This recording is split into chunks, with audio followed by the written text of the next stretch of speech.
Olá pessoal, sejam todos muito bem-vindos ao meu curso em nosso Detona OAB de segunda fase da melhor matéria, Direito Penal. Vamos lá pessoal. Isso aí. Já sentiram energia, hein? Espero que vocês aí em casa estejam com a mesma vibe, galera.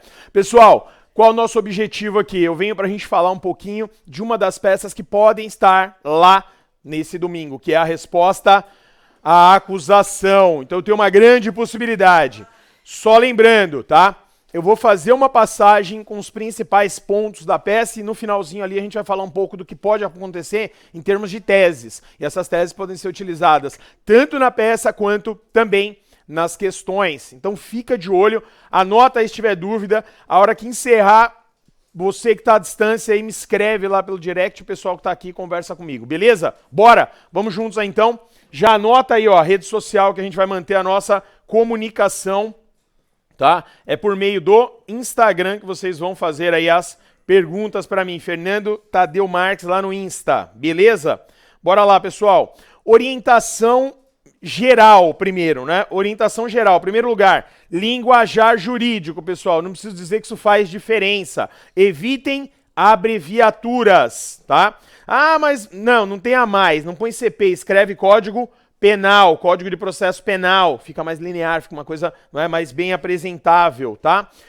Utilização de terminologia adequada e jamais invente informações. Então daqui a gente vai partir, primeiro, aquela sequência que a gente já está acostumado a usar para a gente ver quem é quem, tá? Primeiro lugar, pessoal, dentro desse contexto todo aqui, você vai observar no problema da peça, quem é nosso cliente? Esse cara é acusado ou é vítima, tá? Esse cara é acusado ou é vítima. Isso vai servir para a gente saber, de repente é uma RA, de repente pode ser uma ideia ali de queixa-crime, que também é uma possibilidade para essa prova, porque há muito tempo não cai. Qual crime ele está sendo acusado para a gente verificar se é o crime pelo qual ele deve responder. Às vezes a gente pode deslocar um delito para um outro, às vezes pedir uma atipicidade, uma excludente de antijuridicidade. Qual peça? Então, pessoal, ou melhor, qual pena? Qual a pena dele? Porque isso aqui vai ter interferência onde? No procedimento. Qual tipo de ação penal para o crime ocorrido? Até para a gente verificar, eventualmente, se era o caso de uma que depende de representação, se teve representação em tempo hábil. Então, isso é muito importante, tá? Qual o procedimento do crime, para entender ali os meandres desse discorrer do problema, qual o procedimento e qual momento processual você se encontra. Com isso, pessoal, principalmente esse momento processual, isso é para tirar a atenção. Aonde eu estou, processualmente falando? Porque dependendo de onde você está, você já elimina 5 possibilidades, 4 possibilidades, eventualmente, de peça para não se equivocar. Vão ter algumas que vocês... Resposta à acusação, por exemplo. Bateu o olho, você já sabe que é resposta à acusação. Teve a denúncia, teve ali algum procedimento eventualmente saneatório e agora veio para você dar as providências. Só pode ser resposta à acusação se o seu cliente estiver sendo acusado, ok? E não sendo vítima. Então aqui você já mata isso aí. Eu tenho uma possibilidade de cair essa peça. E digo mais, não é? Se cair é um presente, porque é uma peça super, super tranquila de ser feita. Não que as outras não sejam, mas essa daqui é uma peça muito tranquila de ser feita, tá? Bora lá. Ainda, no que diz respeito aí, pessoal, à resposta à acusação, que é o nosso foco, a gente tem que lembrar que ela tem a resposta à acusação, não é? Com possibilidade pro ordinário e sumário, os procedimentos, ou no procedimento especial do tribunal do júri. As fundamentações são diferentes, tá? Se for do ordinário, 396 e 396A do CPP. Se for do tribunal do júri, 406 do CPP. Colocar um pelo outro vai azedar? Não, mas vai tirar ponto, tá? E pontos consideráveis. Então não dá para perder ponto com esse tipo de informação, pessoal.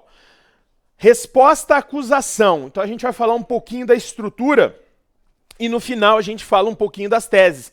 Quando a gente fala de resposta à acusação, a gente tem essa estrutura: endereçamento, preâmbulo, fatos, direito, pedido e finalização com o rol de testemunhas. Esse que é o final não pode ser de forma alguma, pessoal, esquecido. Por quê?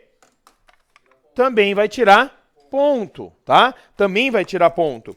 Ah, professor, mas o problema não foi claro, eventualmente, quanto à testemunha. Coloca, tecnicamente, ele sabe que você sabe que existe aonde está. Não vai tirar ponto de vocês, tá? Tirar ponto vai ser se não estiverem, principalmente se ele falou de testemunhas, principalmente, tá? Bora lá. Então, na sequência aí, endereçamento, tá? Primeiro ponto aí que a gente vai destacar. O endereçamento nessa hipótese, a gente tem aqui 3 possibilidades, tá? Excelentíssimo senhor doutor juiz de direito. Professor, posso abreviar? Não. Não. Falou a vara? Falou qual é a vara de direito ali? Não, então não coloca. Criminal da comarca de. Falou a comarca? Não, então não coloca. Professor, eu ponho 3 pontinhos, eu ponho um traço, eu não ponho nada. Deixe o espaço, que é para ele entender que você sabe que ali vai ter um complemento eventualmente. Falou qual é a vara, falou qual é o estado, cidade. Acrescenta, coloca, aí não tem problema de você colocar. A mesma coisa no final da peça. Informação que estiver dentro do problema pode ser utilizado. O que você não pode fazer é inventar, tá? Ah, professor, gostaria de homenagear aqui minha cidade natal, sou lá do estado tal. Não! Não mete o louco. Não pode colocar informação que não existe, tá? Não se emocione. Lá, lembrei do meu avô. Não mete o louco, tá? Pessoal, excelentíssimo senhor doutor juiz de direito da vara tal, do júri. Então, possibilidade. A gente acabou de falar ali embaixo. Júri. Então, aqui alteraria vara criminal comum para o júri. E, excelentíssimo senhor doutor juiz de direito, veja que vocês vão cansar, já devem estar cansados de escrever isso, do juizado especial criminal, tá? E ali também não tem informação, não coloca, tá? Então, informação importante. Na hora que você estiver fazendo lá o transcorrer da peça, pessoal, você vai ver se essas informações estão presentes. Ó, professor, está presente aqui. Então você vai lá e acrescenta. Não tá, deixa só o espacinho e segue o baile, beleza? Tranquilo? Pessoal, na resposta à acusação, preâmbulo.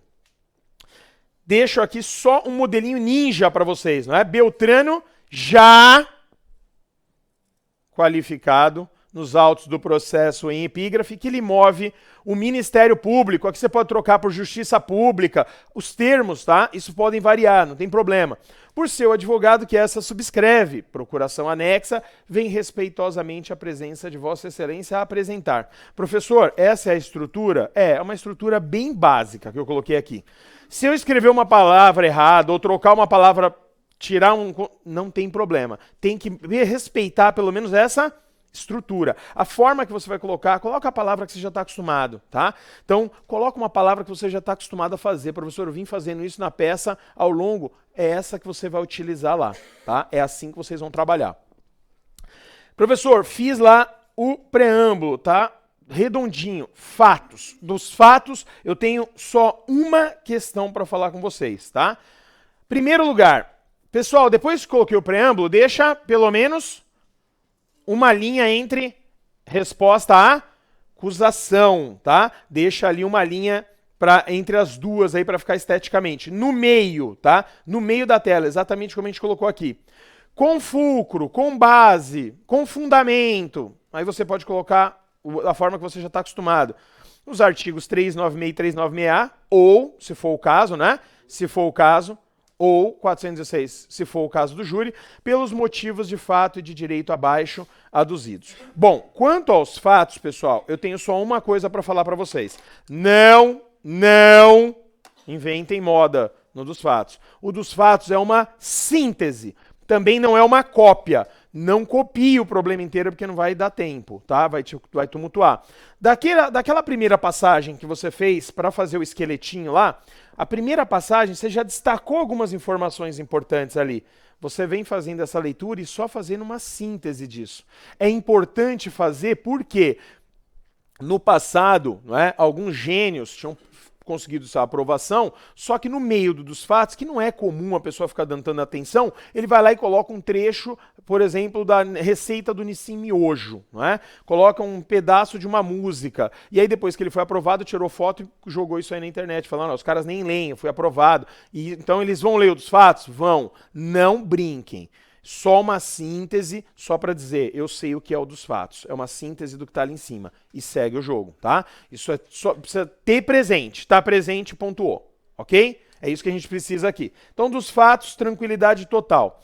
Do direito, aqui começa, não é, a nossa conversa. Eu até trouxe essa representação aqui, porque é a que eu utilizo na aula lá. Professor, quando a gente fala do direito, antes de falar dessa representação, que vocês já estão cansados de saber que é a ideia do silogismo, tecnicamente, e vai ficar melhor para o cara corrigir, divide o do direito em duas partes se houver preliminares.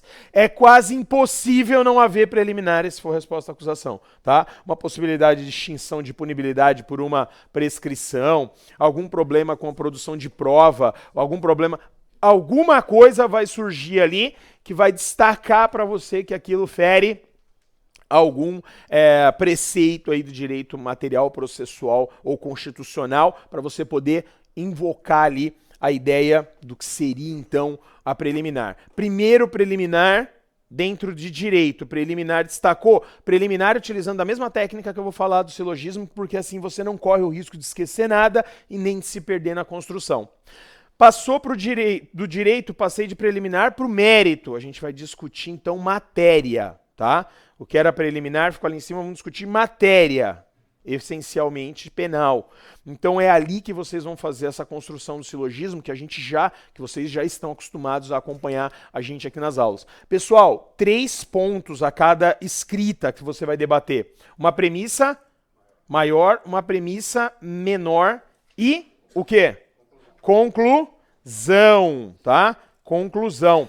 Premissa maior, sempre a lei. Então, você vai começar a conversa, você vai falar da lei. O que o cara está sendo acusado? Aqui eu coloquei o exemplo do 158. Poderia ser outro delito. Está sendo acusado de tal coisa. Então, você vai soltar ali qual é o dispositivo legal. Conforme diz o artigo tal, e copia o artigo. Copiei, professor. Vem na outra linha e coloca o que aconteceu. Porque você vai demonstrar no que aconteceu, que é a premissa menor. Depois vai demonstrar com o que você colocou aqui na premissa menor que aquilo não está encaixando. Não é isso. Por qualquer motivo que seja, por qualquer tese que seja, que a gente discutiu bastante elas, e vou trazer aqui uma revisãozinha ninja de algumas, eu preciso demonstrar que não é aquilo. Então você vem depois e conclui na terceira parte dizendo, olha, visto o disposto acima, visto o supracitado, não se encaixa, não é... E aí você constrói dizendo, para dizer não é aquilo ali. Isso você vai fazer para cada ponto que você for discutir. Professor, vou fazer isso nas preliminares? Vou. Se tiver um mandamento constitucional, se tiver algum problema, não é? Que você possa invocar o 564 do Código de Processo, e depois você vem, premissa menor, depois você vem e conclui. Isso fica linear, isso fica mais fácil para você não perder informação. E mais, para quem vai corrigir, é melhor. Para quem vai corrigir, ele bota o espelho do lado e olha a tua prova, tá a síntese assim, ó, ele só vai fazer isso aqui, ó, virar e falar, tá aqui.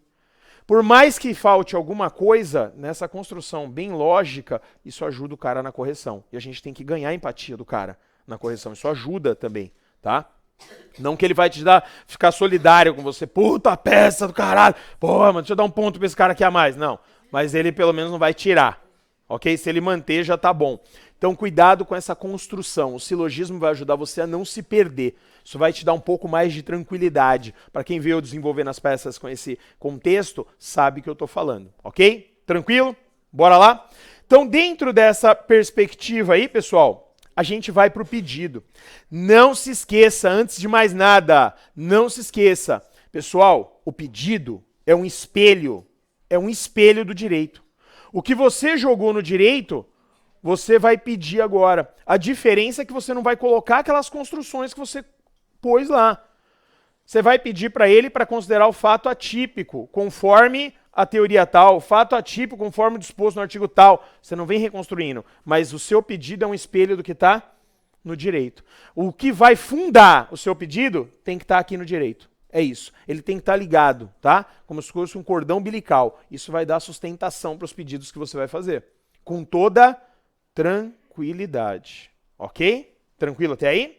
Bora lá? Dentro da expectativa e do pedido, como é que eu vou construir, professor? Então, mesmo esquema. eu deixaria, tem professor que joga pro canto e tal, eu deixaria aqui. Você pode jogar pro lado esquerdo, professor do vídeo? Sim, pode. E aí você vai começar lá. Diante de todo o exposto, requer a absolvição, que é o nosso foco maior aqui. A absolvição sumária nos termos do artigo 397 do CPP. Caso não seja, então isso aqui é o nosso principal. De repente a gente está vindo pedir aqui para ele uma hipótese de absolvição sumária pela atipicidade, tá? Que é comum, talvez seja o mais comum. Vamos supor que seja por crime impossível, vamos supor. Então você fez toda aquela construção. Pode ser que ele não entenda que aquilo é crime impossível. Pode ser que ele entenda que não. Então você vai ter que fazer pedidos subsidiários. Nesse contexto de pedidos subsidiários, pode começar com essa inicialzinha aqui, ó, que fica fácil. Caso não seja o entendimento de vossa excelência, caso não seja esse o entendimento de vossa excelência, pela absolvição sumária, que é o que a gente quer em última instância, requer a oitiva de testemunha abaixo arroladas. Pessoal, isso eu não posso esquecer de forma nenhuma. Professor, eu vou discutir pena, por exemplo, aqui? Não. Não. Aqui, ou ele dá pra gente isso, tá? Ou eventualmente aqui o reconhecimento de uma preliminar, uma nulidade ou algo nesse sentido. Ou já passou o tempo, não é? Professor, tese subsidiária que poderia ser possível aqui. Eu pedi na minha preliminar uma hipótese lá de preliminar, prescrição, qualquer outra coisa. Bom, não entendeu assim. Então você me dê a tipicidade. Mas aqui eu não discuto pena. Pena vai ser discutido depois da instrução, lá em memoriais, apelação e por aí vai. Não aqui. Ok? Tranquilo com isso? Dúvidas? Bora lá então. Pessoal, a estrutura da redação é essa. Não tem segredo. Eu canso de falar. Não é? Até um chimpanzé, se você treiná-lo, ele vai fazer peça. Peça ele faz, tá? A estrutura, preâmbulo, você coloca lá, ele coloca o quadrado no quadrado, o chimpanzé faz, pá, ele vai encaixando. Agora, o que é o mais importante? São as teses. As teses, principalmente a de cunho material. Essa não é qualquer uma, essa aí vai precisar raciocinar e raciocinar bem. Não é nada impossível, mas preciso raciocinar, preciso entender onde é que está isso aqui, ter argumentação. É isso que vai fazer a diferença de vocês. Então, é o que eu sempre digo e disse durante todo o curso. Não me preocupo com vocês fazer peça, porque a peça eu tenho certeza, vocês vão fazer repetidamente várias e vão fazer. Bem ou mal, essa peça se exterioriza lá. Agora, o que não pode errar são as teses. Isso tira muito ponto. Isso é o que consome a sua pontuação na peça, tá? Seja preliminar, seja no mérito, tá? Seja preliminar, seja no mérito. Isso consome, tá bom? Pessoal, a hora que você vai fechar ali, um espaço, uma linha, termos em que pede deferimento, local e data. Falou local? Se falou, coloca. Não falou, não coloca. Advogado e OAB. Você já tem o número da OAB sua? Então não coloca essa porra aí, entendeu? Ficou claro? Só advogado e OAB. Depois que sair o resultado, você coloca, tá bom? Agora, não. E o importante aqui, pessoal, que a galera esquece e tira ponto. É isso aqui, ó. É isso aqui, ó. Tendo ou não, coloca ali. Ok? Não esqueça. Se for RA, não pode esquecer do testemunho que passa batido. Você já está no final da peça. Você já está cansado. Chega lá no finalzinho, passa batido. Vai tirar um pontinho. É aquele zero alguma coisa que às vezes faz a diferença, tá? Então não dá para perder nesse tipo de coisa. Vai. Às vezes é melhor colocar o rol antes da finalização, né? Eu faço nessa peça assim. Ó, tecnicamente, você pode até colocar ali, mas tecnicamente é melhor colocar por último, lá no final. Tecnicamente. Pode ser que o cara embace, diga que não teve, tira alguma coisa para dizer que não teve uma técnica adequada. Tá lá, mas não teve técnica adequada. Vai. Para não dar mole, põe no finalzinho, certo? Pessoal, o que pode ser alegado, tá? Arguição de preliminares e alegação de tudo o que interessa à sua defesa. RA é defesa. Então, preliminares ou tudo aquilo que couber, tá? Eu fazia ali apontamentos. Oferecimento de documentos e justificações. Especificar as provas pretendidas e arrolar testemunhas qualificando-as, se tiver, não é? E requerendo a sua intimação quando necessário, tá? Isso pode ser alegado.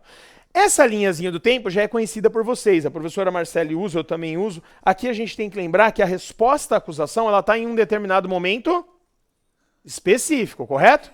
O que que antecede para eu saber que era a resposta à acusação, pessoal? Citação, recebimento da denúncia, mais citação. É isso. Teve isso, você já sabe. Acabou o problema ali. Você já sabe, só pode ser RA, tá? Só pode ser RA. Professor, tem mais alguma outra possibilidade que poderia me confundir ali? Se for funcionário público, esse cara teria que ter direito a uma defesa preliminar, não é isso? Porque defesa prévia era o termo que a gente usava antes, que virou resposta à acusação. Defesa preliminar, 514 do CPP. Então, cuidado se falar que o cara era funcionário público, você já viu que era RA, o juiz passou por cima do procedimento e mandou fazer lá a citação, correto? Não tomando ciência ele, não utilizando lá dos dizeres do artigo 514. Ele deveria ter aberto prazo, isso vai ficar claro para vocês, porque é praticamente impossível. Pode acontecer? Pode, mas é aquela coisa que tipo... Aí eles mandarem vocês fazerem a defesa preliminar, que a estrutura é basicamente a mesma da resposta à acusação. Basicamente é a mesma. Professor, eles vão fazer isso? Não, eles vão dizer que não teve. De alguma forma vai estar a informação. Funcionário público vai estar de alguma forma ali, vai trazer a informação que não foi adotado o 514. Ou seja, passou que não tratou em cima do 514. Nulidade. Já tem aí um motivo para a sua preliminar, ok? Não adotou lá o 514 do CPP, ele acabou de cercear defesa. Era uma possibilidade de fazer com que aquela denúncia não fosse recebida, tá? Efetivamente, eu só posso falar disso se ele ainda não recebeu a denúncia. A chave aqui é não recebeu a denúncia e manda para você. Aí seria a defesa preliminar. Recebeu a denúncia. Se ele recebeu, ele passou que não tratou em cima do 514.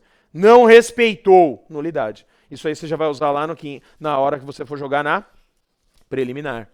Ok? Até aqui? Não é o caso, professor, de funcionário público, ou respeitou, falou que respeitou.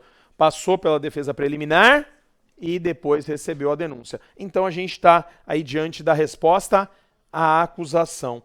Pessoal, da resposta à acusação, então vem para cá, que aí o juiz... ele tem a possibilidade de receber novamente, não é, a denúncia, e aí ele tem a possibilidade, se ele, se for o caso, que é o ideal dos mundos, né, absolver a pessoa sumariamente, tá? Sumariamente. Professor, se falou que recebeu de novo a denúncia, tocou o pau para a audiência, teve mais informação. Isso aí provavelmente vai ser memoriais, tá? Memoriais. Falou, tocou o pau, acabou alegações orais, aí provavelmente vai ser ou apelação ou reze. Reze como foi agora na última, dificilmente repita. Pode repetir? Pode, já aconteceu com a apelação, mas acho pouco provável. Tem muita coisa para ser cobrada e peças importantes como RA, que o advogado faz direto, tá? E que não foi cobrada. Pessoal, dentro dessa hipótese da chamada absolvição sumária, tá? A gente tem que lembrar de algumas coisas, mas antes dela, eu já deixei aqui, ó, prazo 10 dias, tá? No processo penal conta-se o prazo da data da intimação e não da juntada dos autos do mandado ou da carta precatória ou de ordem. Então, 10 dias. Professor, beleza. Além disso, o que a gente tem que destacar aí? O que a gente tem que destacar está aqui, tá? Para a gente fechar. O que tem que ser destacado? Teses e pedidos. Então eu deixei aqui a tese e qual é o espelho que você tem que encontrar eventualmente do outro lado, tá? Então qual que é aí, pessoal, a perspectiva, tá? Tese, nulidade, rejeição da denúncia. Do outro lado, anulação do processo. 564 é um deles. Você pode usar fundamentos também lá da Constituição federal no artigo 5º que garante, né, todas aquelas possibilidades que a gente já falou. Então, anulação do processo. Outra possibilidade seria a extinção da punibilidade. Absolvição, então, sumária. Absolvição sumária 397, inciso 4 do CPP. Exemplo, prescrição. Prescrição é uma possibilidade. Aqui é que está o grosso, pessoal. É aqui, ó, sua aprovação pela peça tá aqui, ó, nessa parte. Quando a gente fala das teses, que a gente chama de principais, né? Teses principais, simbolizada para não esquecer, por qual cor? Subsidiária? Amarelo ou laranja, não é? E a principal? Verde. Rosa é preliminares. Rosa, roxo, preliminares. Então, o grosso está aqui. Dentre essas, pessoal, para absolvição sumária no inciso 1, 2 e 3, a gente tem lá a possibilidade excludentes de ilicitude, excludentes de culpabilidade, salvo, não se esqueça, salvo inimputabilidade, porque aí demanda prova, demanda perícia, isso não vai ser feito aqui, tá? E atipicidade, tá? Atipicidade. Bora lá. Vamos falar um pouquinho? Vem comigo aqui. Professor, o que pode ser cobrado? Lembra da estrutura do crime, pessoal? Lembra da estrutura do crime? Para ter crime, eu preciso ter o quê? Fato típico, não é? Ou chama-se, a gente pode chamar de tipicidade. Eu preciso que esse fato típico seja antijurídico e eu preciso que esse fato típico antijurídico seja culpável. São, então, três pilares. Sempre a gente vai entrar pelo primeiro e chegar lá no último. Primeiro pilar de teses possíveis. Tipicidade. Tipicidade, lato sensu, que a gente chama também de fato típico. Dentro dela pode ocorrer problemas com a conduta. A conduta, lembrando, omissão e comissão. Cuidado com as questões relacionadas à omissão imprópria. Artigo 13, parágrafo 2º, alíneas A, B e C. Saber se essa pessoa que está sendo acusada tinha o dever de atuar. Se tinha o dever de atuar, dava para atuar. Porque pode ser que o cara esteja sendo incriminado por uma determinada circunstância, porque ele é um garantidor, mas não dava para ele atuar. Dever, poder. Não se esqueçam disso. Pode ser que ele deva, mas não dava. Ele não pode. Cuidado, daí já sairia uma atipicidade. Possibilidade dentro desse espectro, dolo e culpa. Dolo eventual e culpa consciente. Cuidado com essa construção, está sendo cruzado pelo dolo eventual. É um alerta, uma luz que está piscando para você. Verifica se ali não é caso de culpa consciente. Para você vir. Lembre-se, não é sempre que você vai conseguir tirar o cara da grade, meu amigo. Às vezes o cara vai ficar lá, não tem, vai ser condenado, mas vai ser condenado por outro crime. Então eu consigo tirar esse cara daqui e colocar ele aqui, professor. Porque esse crime não foi doloso, esse crime foi... Não estou dizendo que ele não praticou o crime, mas não foi esse o crime. Eventualmente isso acontece, já muda o procedimento, já um monte de coisa vai acontecer em relação a isso. Ou se você desconstruiu falando não é dolo, aí você olha para o tipo não tem forma culposa. Então o fato é atípico. Atenção com isso. E não demanda muita coisa, pessoal. É só ter um pouco de atenção. Que crime que ele está sendo acusado aqui tal? Deixa eu ver aqui que crime que é. Pum, abrir aqui o código, não é? Principalmente se estiver no melhor código do Brasil, pum, abrir aqui e tal. É o Mini ou o Vade das Carinhas. Aí você abriu aqui, pô, deixa eu ver, assim, ó, esse cara aqui não praticou dolosamente. Aqui tá claro, aqui, já aproveitando, esse foi o melhor código do Brasil, tenho certeza que você tá, dá para comprar ainda hoje, segundo informações aqui, ó, não esqueça, hein, obrigado aí pelo auxílio aqui, viu? Pessoal, é o código da aprovação, é isso aí, é isso. A gente tem mais do que alunos, a gente tem fãs, é isso, é isso. Bora lá. Pessoal, cuidado com a questão relacionada à atipicidade. Pode vir pela conduta omissiva ou comissiva, pode vir pela questão do dolo eventual ou pela culpa consciente. Toma cuidado com o nexo de causalidade. Pode ser que eu pratiquei um ato, mas esse ato que eu pratiquei não gerou diretamente esse resultado. Aí a gente pode falar do artigo 13, não é? Que vai falar do que é o nexo de causalidade, mas a gente tem no parágrafo primeiro a superveniência de causa relativamente independente. É uma tese importante possível, porque dali você rompe o nexo de causalidade. O cara queria praticar uma coisa, não conseguiu praticar, porque ocorreu superveniente, não é? Posteriormente ocorreu alguma coisa que leva para o resultado que ele queria, morte, mas de uma forma diferente. Ele controla o que aconteceu depois que ele saiu dali? Não, foi embora. Alguém vai, por exemplo, socorrer, bate o carro e mata. Ele chega no hospital, o prédio pega fogo e ele morre carbonizado.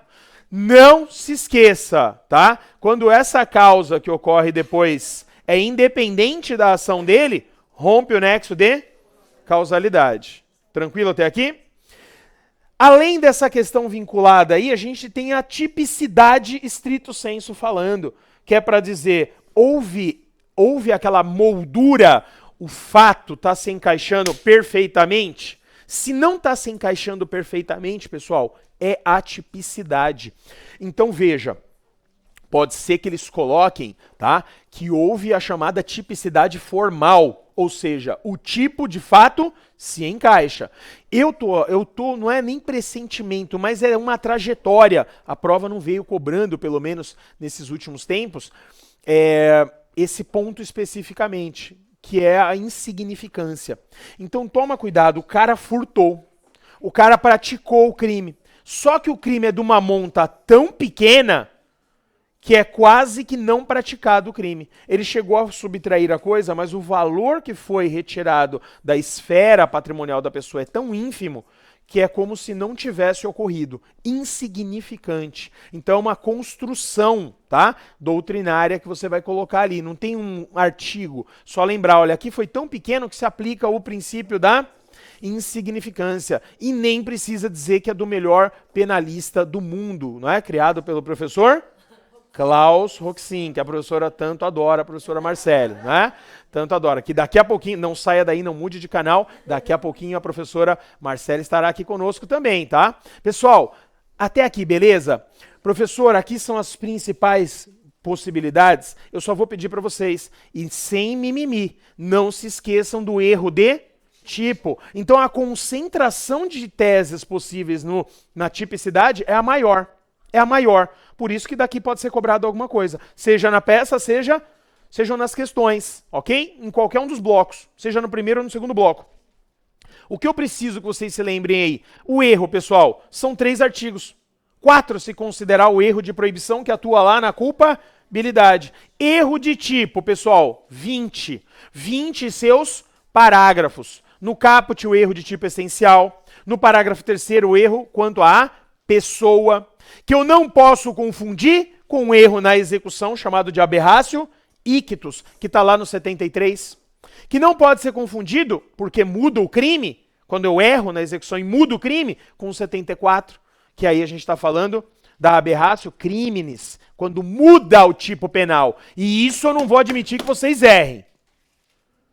Erro quanto à execução é o 73, mudou o tipo penal, mudou o crime? Não. Ele errou, mas continua sendo homicídio. Errei a pessoa.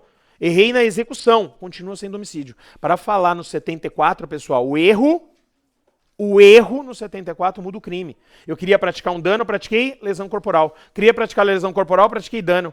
Isso é o fundamento ao 74. Se vocês abrirem lá, não tem erro, tá? Não dá para perder essa questão. Tranquilo? Caiu na última segunda fase, como tese principal, o crime impossível. Então pode ser que não seja cobrado, mas nada impede deles cobrarem questões ligadas à tentativa, pensando nas fases do crime, tentativa, nada impede deles cobrarem questões ligadas, eventualmente, pessoal, a questões vinculadas ao 16, que é o arrependimento posterior, como possível tese até subsidiária em peça, tá? Então toma cuidado com isso. Professor, fora isso, o que a gente precisaria pensar e destacar? Quando a gente fala de excludente, se eu digo, olha, aqui o fato é típico, professor, não teve jeito, o fato é típico, acabou. Não, então deixa eu verificar, segundo pilar, se esse fato típico era antijurídico, teses principais ainda, Vamos discutir ali o que gera a falta de antijuridicidade, exclusão da antijuridicidade. Causas de exclusão da antijuridicidade, professor. É isso. Quais são? Legais e supra-legais. Legais, 23, 24 e 25. Não tem erro. Ali estão os elementos, pessoal. Vai ficar muito latente se o cara estava se defendendo de uma injusta agressão, ou se ele estava diante de uma situação de perigo, lutando por um bem jurídico importante, estado de necessidade. Porque os requisitos estão no 24 e no 25. É abrir o código e ler. Falar se encaixa ou não se encaixa. Vocês estão preparados para isso. É isso que vocês vão ter que fazer. Pode ser que eles joguem uma tese que não está na lei. Por exemplo, consentimento do ofendido. Já caiu na prova da OAB. Ó, posso quebrar seu bem? Pode. Destrói. Depois vou lá e processo a pessoa. Não, você abriu mão. Lembrando que você só pode abrir mão da proteção estatal se o bem jurídico é disponível, tá? Lembrem-se lá, patrimônio, integridade física, psíquica, não é? Do Christian Grey, já falaram aqui o olhinho brilhando, né? Por exemplo, as práticas não convencionais de sexo, por exemplo, se acontecer, a pessoa concorda, ela não pode depois alegar, não é? Invocar, entre aspas, a Lei Maria da Penha, se tudo o que estava dentro do combinado foi o que aconteceu. E aí a gente pode falar em uma exclusão da ilicitude por uma causa supra-legal, causa supra-legal. Pessoal, não tem novidade, tá? E aqui são bem concentradinho, 3 artigos, não tem novidade. Outro ponto importante que seriam as causas que excluem a culpabilidade. O que pode gerar uma exclusão da culpabilidade enquanto tese? Seja para a peça, seja para as questões, pessoal. Não se esqueça, se o fato, primeiro pilar, é típico, segundo pilar, ele continua sendo ilícito, antijurídico. A gente entra no terceiro pilar de teses possíveis, que são as ligadas à culpabilidade. Nas teses ligadas à culpabilidade, eles podem questionar de vocês 3 pontos. Quais são esses pontos? Primeiro, na ordem, imputabilidade. Porque se o cara não é imputável, eu não discuto mais nada. Não quero saber se tinha potencial consciência, sequer exigibilidade de conduta diversa. Então guarda aqui. Imputabilidade, 26, 27 e 28. 26 a pessoa tinha problemas mentais. Lembrando que se for o caso eu não posso utilizar aqui porque isso demandaria prova, tá? Prova. Agora, por exemplo, ele é menor. Menor. Constata lá, é menor. Ponto. Tchau. Possível, tá? Outra tese possível aqui, que pode ser explorada de vocês, não só na RA, mas nas questões, inclusive, ligadas à embriaguez. E da embriaguez não pode esquecer. Você pode esquecer tudo o que tiver atrelado à embriaguez, menos uma coisa. Só tem uma forma de embriaguez que afasta a culpabilidade. Caso fortuito ou força maior, quando ela é completa. Completamente embriagado. É a única que afasta e tem que ser por caso fortuito ou força maior. Por quê? Se for embriaguez dolosa, culposa, quero me embriagar, ou acabei me embriagando por acidente, não há que se falar em exclusão. Inclusive o 28, inciso 2, fala isso. Não compromete. Não compromete, tá? Se embriagou-se para praticar o crime, ele ainda tem uma agravante genérica, 61, inciso 2, letra L. Não se esqueçam da coisa mais importante que eu vou falar, de tudo que eu falei aqui. O que, professor? Não se esqueçam de quem vocês estão defendendo, seja na peça, seja no problema. É muito comum vocês quererem defender a todo custo, e o problema não está pedindo para você defender, está pedindo para você enquadrar. Como assim, professor? Presta atenção na estrutura, a forma que ele perguntou para você. Fala lá que fulano de tal pintou, bordou, pulou, virou cambalhota e agora está sendo processado pelo crime tal. E bate no seu escritório para constatar se isso é de fato crime. Ou pelo que ele deveria responder, se ele ainda não foi processado. Ó, fiz tal coisa. Eu estou com dúvida, posso ser processado? Pode. Ele está pedindo para você enquadrar, é como se você fosse o Ministério Público. Aqui você praticou o crime tal, aqui você fez isso, aqui pode ter um aumento de pena por isso. É para você enquadrar. Quando ele falar que o cara foi processado, ele vem procurar você como advogado e coloca lá o que você pode fazer por ele, teses processuais ou materialmente falando, É você como advogado. Aí é para tentar melhorar um pouquinho a situação dele. Ficou claro até aqui? Professor, vi que o cara é imputável. A próxima coisa, só tem mais duas. Eu preciso verificar se ele tinha potencial consciência da ilicitude. Se ele tinha potencial consciência da ilicitude, pessoal, já era. Não tinha. Se ele não tinha, só pode acontecer isso se for por conta do quê? Erro de proibição. Aonde está isso, professor? Artigo 21 do Código. É ali que está o erro de proibição. Se ele for inafastável, não tinha como o cara não errar, compromete a responsabilidade penal. Se com um pouco de cuidado ele evitasse, só vai servir para a pena ser diminuída. Então aí a gente tem uma tese principal e no parágrafo único uma tese subsidiária para diminuição da pena. Se não entender por isso, então diminua a pena dele por tal coisa. Ficou claro, gente? E a inexigibilidade de conduta diversa? Inexigibilidade de conduta diversa. Pessoal, é inexigível um comportamento diferente daquela pessoa. Ela é imputável, ela tem potencial consciência da ilicitude, mas não dava para exigir. Lembra lá da gerente do banco? Gerente do banco é obrigada, não é? Ficam lá com o filho dela, ir lá pegar o dinheiro e trazer. Quem responde pelo crime não é ela, é quem sequestrou lá e ficou segurando o filho, obrigando ela a fazer aquela coisa, fazer aquele crime, praticar o furto, no caso. Era inexigível um comportamento diferente. Essa daqui foram, então, a construção das teses que a gente tem aí como principais e subsidiárias que possivelmente podem ser objeto de cobrança de vocês. Tranquilo até aqui, gente?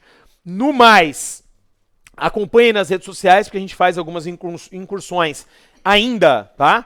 Hoje, amanhã e sábado. Então, olho na tela, tá bom? Olho na tela, que a gente vai passar orientações para vocês ainda lá. Tranquilo? Pessoal, muito obrigado. Se você que está à distância aí ficou com dúvida, me escreva pelo direct lá do meu Instagram, Fernando Tadeu Marques, que eu vou responder para vocês. Beleza? Obrigado, Deus abençoe vocês. A gente vai com vocês até a porta da prova, esperando depois também para fazermos a correção e vermos lá o seu sucesso, vermos aí a sua aprovação dignamente. Valeu? Fiquem com Deus. Valeu, pessoal. Obrigado. Valeu!